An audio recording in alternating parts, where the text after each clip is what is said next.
Hi, and welcome to this series for authors looking at how you can take the obstacles that you face while you're writing your book and transform them into assets that can actually work for you to help you to write a better book and to propel you forward in the journey that you're on. And our number one obstacle, that first obstacle, is the obstacle of becoming an author. Now, that might not seem like an obstacle, but oftentimes it's the source of, or the root of, some of the frustrations that we can experience while we're on this journey to writing a book, because we're resisting what's happening inside us, or we're not really paying attention to what is happening inside us. And many authors experience this, first-time authors, and even authors that are on their second and third book can experience this, because there's this transformation process that's going on the inside. You are going through this process of writing the book, but there's also this process that's going on the inside as you're writing the book, and it's this kind of transformation, this change that is happening.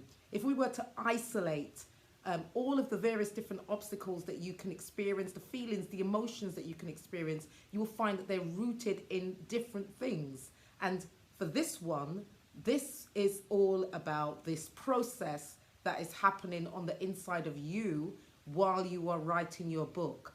And it's not for you to resist this, but to embrace it, to recognize that there is a change that's happening, and to enjoy that change, enjoy that process. You are being transformed, you are changing, you are growing.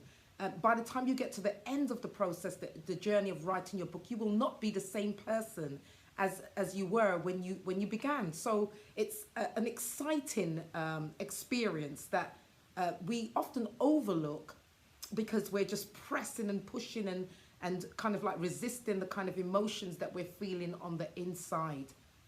So the thing to do with this, recognize first of all that you're growing, that you're changing, that you're being transformed. You are, it's not about being an author, it's about becoming an author. And even when you are on your second and third book, you are still becoming that author. You are still growing into somebody that knows a bit more about who you are as an author, and who you are as a person, more about your ideas. I mean, this is the reason why people write updates and new editions, latest additions to books. It's because they grow in their knowledge, they discover more, and they want to update the book, update the book that they've put out there, and to kind of like reflect that growth in their knowledge. So the first thing to remember is you are becoming an author. Embrace that, accept that you are becoming an author. You are on a journey. You are not static. You are growing. You are changing. You are transforming. And to make friends with that, embrace that, to get that on board on your side. And so don't resist that, whatever it is that you're feeling inside.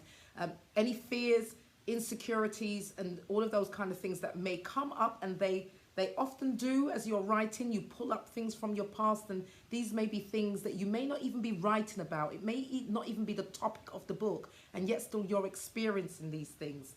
So the first thing to do really is to see the fear and the emotions and whatever it is that you're feeling, not as enemies, but allies. They are there to point you towards something, and point you towards something that's going on in the inside, this transformation process that's happening inside you. And secondly, it's to take the time out that you need. If you need to process these things and to look at them, to take the time that you need to pause from the writing, to think about what it is that you're feeling and what that feeling may be saying to you. All right. So the first thing is to recognize that you are going through this process, and seeing the fear not as an enemy, or it might not be fear that you're feeling, it may be some other emotion, frustration, anger, or whatever, not as an enemy, but something that's pointing towards a message, a gift for you as you are on this journey. Secondly, it's to take the time out that you need to process these things, and to see whether they are content for the book or they're not. In fact, that's taken us into the third thing, to learn to differentiate between what is for the book and what may not be for the book, what is for your growth and what may be material for the book. So overall, it is for you to accept that you are becoming an author and that this is not an alien thing that's happening to you. It happens to all of us and it's a beautiful thing. So embrace it.